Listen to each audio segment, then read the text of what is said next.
আপনি জানেন যে গত 5 আগস্ট ছাত্র জনতার গণ অভ্যুত্থানের মুখে এই খুনি হাসিনা সরকার এই দেশ থেকে পালিয়ে যেতে বাধ্য হয়েছে।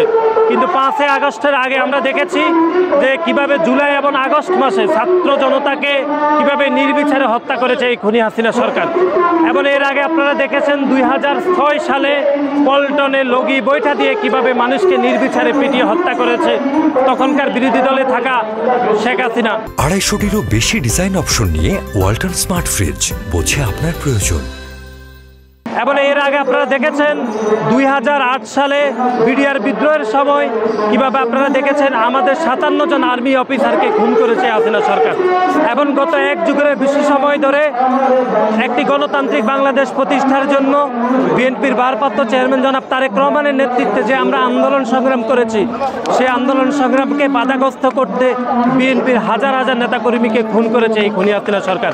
এবং 2018 সালে আপনারা দেখেছেন একটি যৌক্তিক কোটা সংস্কার আন্দোলনকে কিভাবে বাধাগ্রস্ত করতে পুলিশ নির্বিচারে গুলিবর্ষণ করেছে। সুতরাং প্রত্যেকটি হত্যাকাণ্ডের বিচারের দাবিতে খুনি হাসিনার বিরুদ্ধে যেন বিচার শুরু হয়, তার প্রতিবাদে বাংলাদেশ জাতীয়তাবাদী ছাত্রদল আজকে ঐতিহাসিক শহীদ মিনারে গণ অবস্থান কর্মসূচি গ্রহণ করেছে। যতক্ষণ পর্যন্ত খুনি হাসিনা সরকারের বিচার শুরু না হবে ততক্ষণ পর্যন্ত আমাদের এই অবস্থান কর্মসূচি চলমান থাকবে এবং এই আন্দোলন চলমান থাকবে ইনশাআল্লাহ। আপনি জানেন যে গত 14 এবং 15 তারিখে আমাদের এই খুনি হাসিনা সরকারের বিচারের দাবিতে 14 এবং আজকে 15 তারিখ গণ অবস্থান এবং মিছিলের কর্মসূচি রয়েছে। এবং বাংলাদেশ জাতীয়তাবাদী ছাত্রদলের ঢাকাতে এটি একমাত্র একক কর্মসূচি, ঐতিহাসিক শহীদ মিনারে গণ অবস্থান খুনি হাসিনা সরকারের বিচারের দাবিতে।